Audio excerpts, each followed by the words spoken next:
நடக்காது. இப்போது உன்னை கேட்கிறது முத்து கொடுக்க வேண்டும். ஐயோ குடிக்கிறது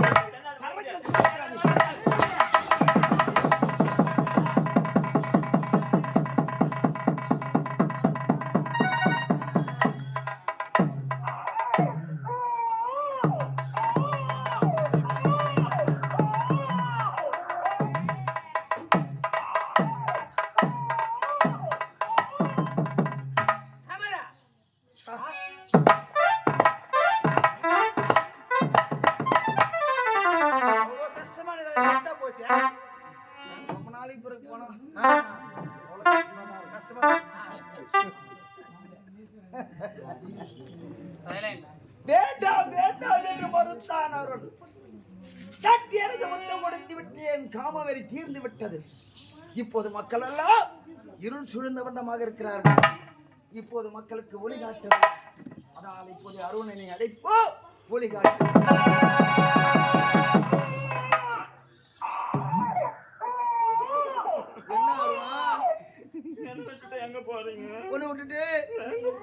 உன்னை விட்டு நான் எங்கே செல்லுவேன்?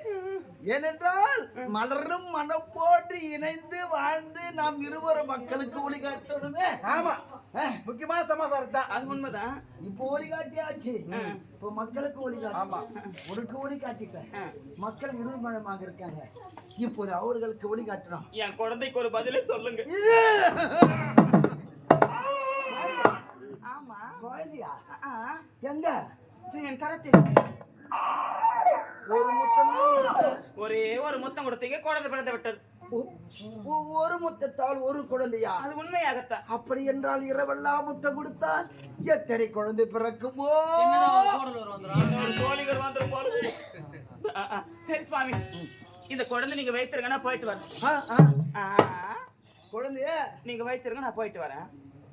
குழந்தைய வச்சுக்கிற பழக்கமே இல்லை. கிடையாதா? நான் எத்தனையோ புரிந்தவன். ஆமா, அப்படி இருக்க சொல்ல தரமே இல்லை. வருவது என்னமோ போறது என்னமோ அதோட சரி. எங்க ஆனால் நான் இருக்கிறது ஒட்டச்சான் தான். எந்த இடத்துல எங்க இருக்கணும் தெரியாது. அப்படி இருக்க இந்த குழந்தை வச்சுங்கிற சமாச்சாரம் எனக்கு தெரியாது. ஏதோ என்னால முடிஞ்சது நான் ஒரு குழந்தை கொடுத்தேன். இதை பத்திரமா நீ காப்பாத்திக்க. நான் போய் வரேன். சரி சுவாமி, இந்த குழந்தை நானே வைத்திருக்கிறேன். உங்களோடு ஒன்று சேர்ந்ததா? எல்லாம் கலைஞ்சிருக்கிறது. என் உடல் எல்லாம் அசுத்தமாக இருக்கிறது. அப்ப கூட ஒரு வாசனை கபலம் தான் வருது. இந்த கூட இருக்கட்டுமா? தேவரெல்லாம் இப்படிதான் இருப்பாங்க போல. நிஜத்துல பாத்துருக்கே மாட்டாங்க போல. சுவாமி, இந்த குழந்தை நீங்க வைத்திருங்க. என் நாடியை சரி செய்து கொண்டு என் உடலை சுத்தப்படுத்திக் கொண்டு வரேன். அது வந்து கொஞ்ச நேரம் வச்சிருங்க சுவாமி. அப்படின்னா செடியை வைத்தவர் தானே தண்ணீர் ஊற்ற வேண்டும் என்று சொல்லுகிறாய். கொஞ்ச நேரம் பார்த்து பத்திரமா. தண்ணி இருந்தாதானே ஊத்துவான். சரி, குழந்தையே இல்லை. பார்த்து பத்திரம். ஆமா, குழந்தை அழுதா என்ன கொடுக்குறது? பால் கொடுங்க. பாலா? நான் எந்த பாலை கொடுப்பேம்மா? பால் கருங்க வரலையாப்பா? 6 மணிக்கு வந்துருவாங்க, வாங்கி கொடுத்துடலாம். பார்த்து பத்திரமா.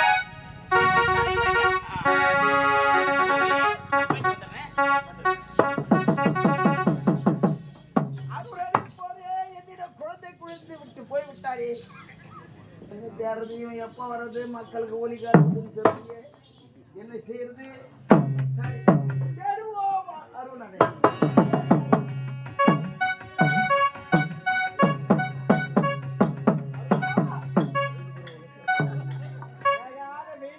தேவையில்லாத வேலை இது. எதுக்குதான் ஆயிடுதுன்னே தெரியல. இன்னும் கொஞ்ச நேரத்துல வந்துடுறேன்னு சொல்லிட்டு எங்க இருக்கிறதா தெரியல. ஏமா தாயே, கொஞ்சம் சீக்கிரமா குழந்தை வச்சு என்ன பண்றது?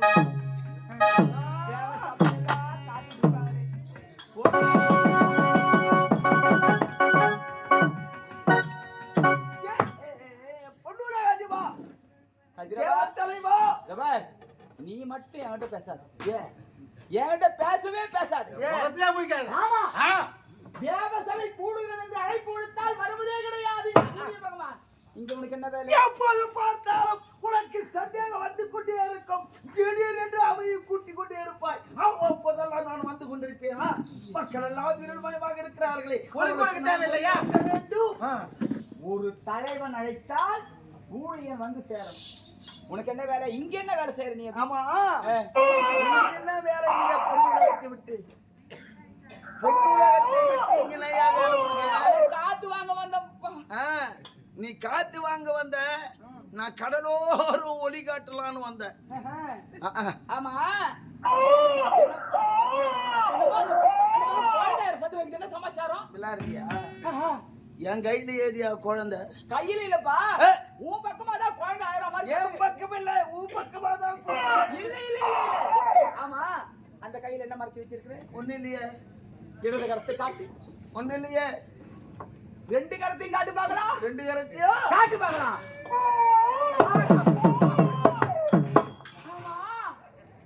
ஒரு தலைமையாற்றக்கூடியவே சூரிய மண்டலத்துக்கு அதிபதியானவன் கரத்துல குழந்தை வச்சுட்டு இருக்கே, ஏது இந்த குழந்தை? ஏது வந்த வழியில கிடைத்தது இந்த குழந்தை. ஆமா வந்த வழியில கிடைச்சது. இந்த புறமாக ஒரு குழந்தை சத்தம் கேட்கிறது. இந்த பக்கமா? இல்லையே, எனக்கு கேட்கலையே. உன் மேலதான் எனக்கு சந்தேகமா இருக்கு. சந்தேகம். இந்த வலது கரத்தை நீட்டு. இதான் வலது கரம். இடது கரத்தை நீட்டு. பாரு, இரண்டு கரத்தை திருடனுக்கு போடுறா தேங்காய் பால் சோறுன்னா வேணுமா? ரொம்ப யோக்கியமா இருக்கும். என்ன திட்டுக்கிட்டு இருக்கிறாரு உலக தலைவா. ஆமா இந்த குழந்தை ஏது? அப்படி கே. நான் காற்று வாங்க கடலோரம் வரும்பொழுது இந்த குழந்தை அழுது கொண்டிருந்தது. இது யாருடைய குழந்தை மாதிரி கேட்டுக்கிட்டே இருந்தேன். அந்த பக்கம் ரொம்ப நேரமா பேசிட்டு இருந்தாங்க. அம்மா இது உங்க குழந்தையா தான் வாங்கிக்கோமா, இது யாரு குழந்தையா தெரியல, வாங்கம்மா. வயசானவங்க யாருன்னு தெரியல, யாரு குழந்தையா இருந்தாலும் வாங்கிக்கோமா அது கேட்டுக்கிட்டே நீ வந்துட்டு. அப்படியா? ஆமா. ஆனா இதுவும் அப்படிதான் கிடைச்சது. பேசிக் கொண்டிருக்கும் நேரத்தில் என்னமோ வீணகாக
ஆமா நாரதா.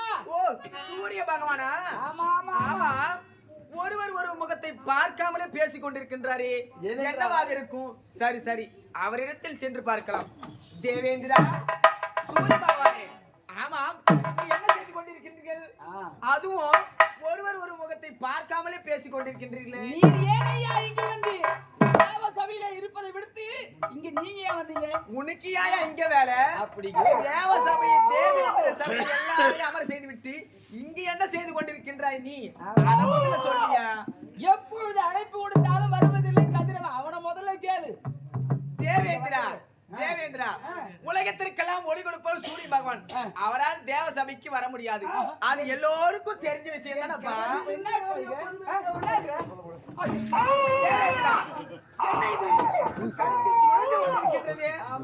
நல்லா கேட்ட கேள்வி. ஆமா, இது இன்னொரு குழந்தை சத்தம் கேக்குது.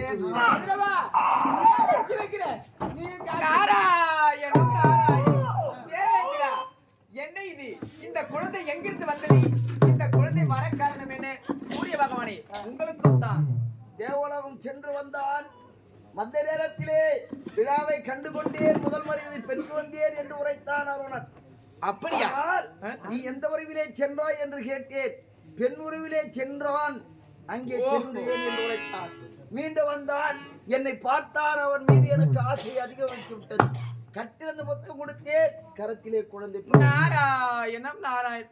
கட்டி அணைத்து முத்தம் கொடுத்ததா ஒரு குழந்தை? நாராயணம். தேவேந்திரா, இந்த குழந்தை எங்க இருந்து வந்தது? அருணன் தான் நீல நிற கன்னியாக வந்ததா? ஆமாம் அப்பா. சாரதியே,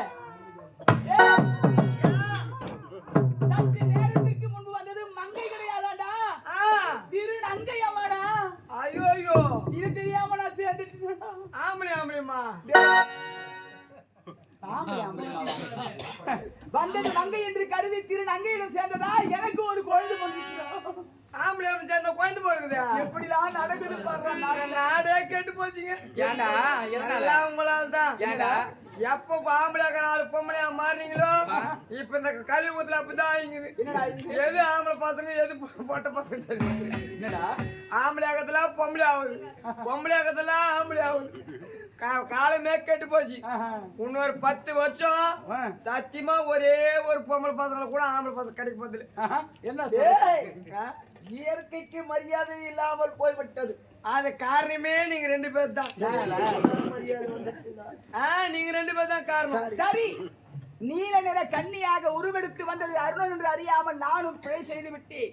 எனக்கும் நீல நிற கண்ணிக்கு பிறந்தது இக்குழந்தை. நாராயணம் நாராயணம். ஆமா, இரு குழந்தையும் உங்கள் கையில் இருக்கின்றது. கதிரவா, என் குழந்தை ஆண் குழந்தை, உனக்கு பிறந்தது என் குழந்தையும் ஆண் குழந்தைதான். இரு ஆண் மக்களை பெற்றிருக்கின்றோம். ஆமா, நாரத முனிவரே, வெட்கம் ஒரு ஆண் என்று தெரியாமல் அடைந்திருக்கின்றதே, வெட்கமாக இருக்கின்றது. கரெக்டா சொன்னீங்க சாமி. ஆமாண்டா, ஒரு ஆம்பளம் தேடா போய் சேர்ந்துக்கிறாங்க பாரு. எப்பேற்பட்டவா இருப்பாங்க பாரு. தகுமா தகுமா? நல்லா கேள் சாமி. நான் குறிப்பா கைங்க கண்ணு கண்ணை மறந்து விட்டதடா. என்னையானா கை காமி பேசுற? போடா அப்படி. ஆம்பளம் தெரியாம சேர்றாங்க பண்ண நல்லா டேய், இருக்கு சாமி. போடா எட்டுடா. இது நல்லா இருக்குதா? நடந்து போச்சு. சரி, ஆ. எனக்கு கழகத்திற்கான வழியானது சுலபமாக கிடைத்து விட்டது. எப்படி சொல்றீங்க? இப்போதே மூவுலகம் சென்று உங்கள் காதல் நிலைகளை சொல்லிவிட்டு வருகின்றேன். ஐயோ. என்னப்பா புரிந்து விட்டோம். தேவர்கள் இப்படி தகுதியற்ற செயலை செய்து விட்டார்கள் என்று படிக்காத பாமர மக்களுக்கு தெரிவித்தால் எங்களுக்கு மதிப்பு மரியாதை இருக்காது. இனிமேல் இது போன்ற தவறுகளை நாங்கள் செய்ய மாட்டோம். இது உறுதி. சரி, யாரிடத்திலும் நான் சொல்ல மாட்டேன். வந்த வேலை முடிந்து விட்டது, நான் வருகின்றேன். என்னப்பா? எங்கள் இருவருக்கு பிறந்த இந்த 2 ஆண் குழந்தைகளுக்கும் இப்போதே பெயர் சூட்டி நாமதேனும் நீதான் சொல்ல வேண்டும். பெயர் என்னப்பா சூட்டு விழா இது? நடக்கணும். பெற்றவர்கள் நீங்கள், அதற்கு பெயரை சூட்டுவது நானா? நீதான்ப்பா நான் என்னால் முடியாது. பிரம்மபுத்திரன் முடியாது. அல்லவாடி. அவர் சூத்தே இல்ல. ஏய், பிரம்மபுத்திரன் அல்லவா, நீதான் உரைக்க வேண்டும், பெயர் சுட்ட வேண்டும். சரி, ஏதோ என்னிடத்தில் முறையாடுகின்றேன். அதற்கான பெயரை நான் சூட்டுகின்றேன். ஆகட்டும். அருகில் வாருங்கள். வந்து விட்டோம். என் குழந்தை சூரிய பகவானே, என்ன இது? நீங்கள் மதி மயக்கத்தால் அந்த பெண்ணை அடைந்தீர் அல்லவா? ஆமா. மந்தி என்று சொல்லக்கூடிய குரங்கு முகத்துடனும் நர உடலோடு பிறந்திருக்கிறது இந்த குழந்தை. குரங்குடியா? ஆமா. ஆனந்தமாக இருக்கிறது. இப்போதுதான் பார்க்கின்றோம். உடலானது மனித உடலோடும் முகமானது குரங்கு முகத்தோடு அல்லவா காட்சி அளிக்கிறது. ஆமா. அப்படியே அவங்க அம்மா ஜாடி ஆட்டிமே இருக்குதாப்பா இது. சரி தேவேந்திரா, உன் குழந்தைக்கு ஆரம்பத்துல பண்ணி இப்ப பாருங்க மாறினே வருது. பொழுது வெடிட்டோம். நான் மாறும்போது பாரு. தேவேந்திரா, முதலில் உன் குழந்தைக்கு பெயர் சூட்ட வேண்டும். அதுவும் குரங்கு முகமா? ஆமா மேடம். இது கருங்குரங்கு, இது செங்குரங்கு. தேவேந்திரா, உன் குழந்தை எடுத்துட்டு வா. அன்று தேவ சபையில நீல நிற கன்னி என்ற ஒரு பெண் வர, அந்த பெண்ணை அழகை கண்டு இவளை எப்படியாவது அடைந்தே தீர வேண்டும் என்று அவளையே சுற்றி சுற்றி வந்தாள். அது மட்டுமா, அவளை கட்டி அணைத்து முத்தத்தை கொடுத்தாள். அதற்கு அந்த பெண்ணோ வர மறுத்தாள். ஆகையினால் நீ வலியை செய்து அந்த பெண்ணை அடைந்தீரல்லவா? அப்பொழுது பிறந்த குழந்தைக்கு வாலி வெளியே சென்று அருணனோடு சேர்ந்ததினால் பிறந்த இந்த குழந்தைக்கு வாலி. அருணவாலி சூரிய பகவானே, என் குழந்தைக்கு அருணனோ தேவசபைக்கு சென்று மாலை மரியாதையோடு வர, அதை கண்ட நீங்கள் இந்த மாலை மரியாதை எப்படி வந்தது என்று நீங்கள் கேட்டார். அதற்கு அருணனோ ஒரு பெண்ணுருவம் எடுத்து அந்த மாலை மரியாதை பெற்று வந்தேன் என்று சொன்னார். அதற்கு நீங்களோ, அருணா, அந்த பெண்ணுருவத்தை நான் காண வேண்டும் என்று சொன்னார். அப்பொழுது அருணனோ பெண்ணாக உருமாறி வந்தான். அப்பொழுது அந்த பெண்ணை அழகை கண்ட நீங்கள் இவளை அடைந்தே தீர வேண்டும் என்று அவளிடத்தில் முறையிட்டார். அதற்கு அருணனோ தன் எஜமானே நம்மளை அடைய செய்கிறாளே என்று சுளித்த வண்ணமாக முகத்தை வைத்துக் கொண்டிருந்தான். முகத்தை சுளித்த வண்ணமாக எஜமானரோடு எப்படி சேருவது என்று சுளித்த வண்ணமாக வைத்துக் கொண்டார். முகத்தை வைத்துக் கொண்டிருந்தான். அப்பொழுது அவளை கட்டி அணைத்து ஒரே ஒரு முத்தத்தை கொடுத்தார். அந்த சுளித்த முகத்துடன் பிறந்த குழந்தைக்கு சுக்ரீவன்.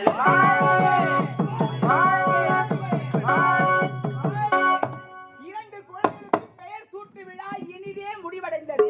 ஆமா. ஆனால் இந்த குழந்தைகளை எங்கே ஒப்படைப்பது?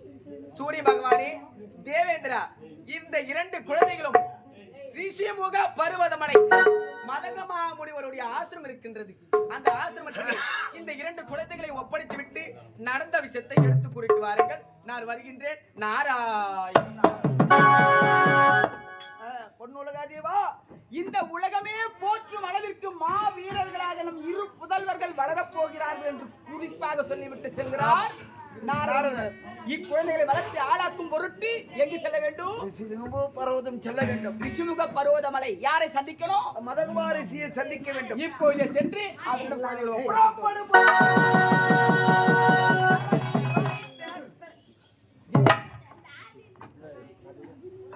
ஜெயம் ஜெயம். நாட்டுக்கு நாடு பொன்னாடாக விளங்கும் நம்முடைய மேல் வலசை கிராமத்தில் முழு முதல் கடவுளாக தோன்றிய விநாயக பெருமான் பெயரால் கொடுத்த கட்டி விராயனம். எல்லாம் வல்ல இறைவன் எம்பெருமான் கண்ணபிரான் பெயரால் கொடுத்த கட்டி விராயனம். எல்லை தேவதையாக விளங்குகின்ற அன்னை மாரியம்மன் பெயரால் கொடுத்த கட்டி விராயனம். நாட்டுக்கு நாடு பொன்னாடாக விளங்கும் நம்முடைய மேல் வலசை கிராமத்தில் கோவிந்த் தர்மகர்த்தா, நாட்டாண்மை, பெருதனம், மேட்டுக்குடி, கர்ணம், மணியம், ஊராட்சி மன்ற தலைவர், உப தலைவர், வார்டு உறுப்பினர்கள், ஒன்றிய கவுன்சிலர், மகளிர் அணி மற்றும் இளைஞர்கள் அனைவருமாக இணைந்து நம்முடைய ராணிப்பேட்டை மாவட்டம் அரக்கோணம் வட்டம் நலம் ஏழுமலை நாடமடத்தை பாராட்டி கிராம பணமாக ரூபாய் 201 வாரி வழங்கி இருக்கிறார்கள்.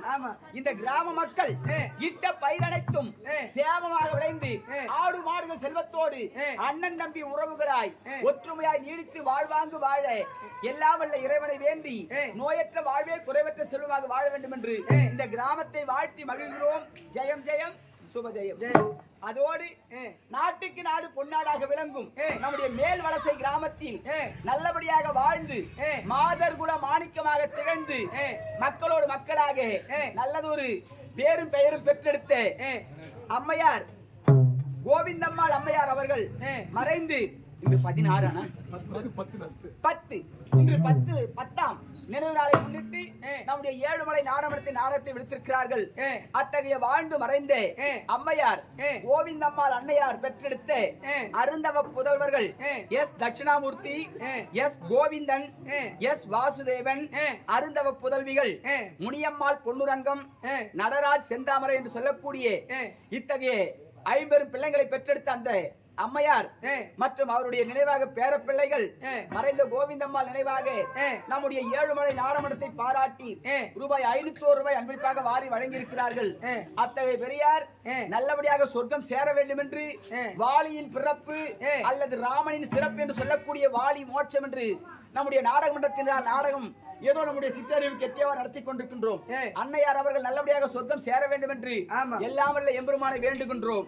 அதே நேரத்தில் மதிப்பிற்கு மரியாதைக்கு உரியவர்கள் நம்முடைய மேல்வலசை கிராமத்தின் முன்னாள் ஊராட்சி மன்ற தலைவராக விளங்குகின்ற அன்பிற்குரிய ஐயா எஸ் ராமலிங்கம் ஐயா அவர்கள் நம்முடைய ஏழுமலை நாடகத்திற்காக 201 ரூபாயும், முன்னாள் ஊராட்சி மன்ற தலைவர் அண்ணன் பி சுந்தரமூர்த்தி ஐயா அவர்கள் நம்முடைய ஏழுமலை நாடகத்திற்காக ரூபாய் 201 ரூபாயும் அன்பளிப்பாக வாரி வழங்கி இருக்கிறார்கள்.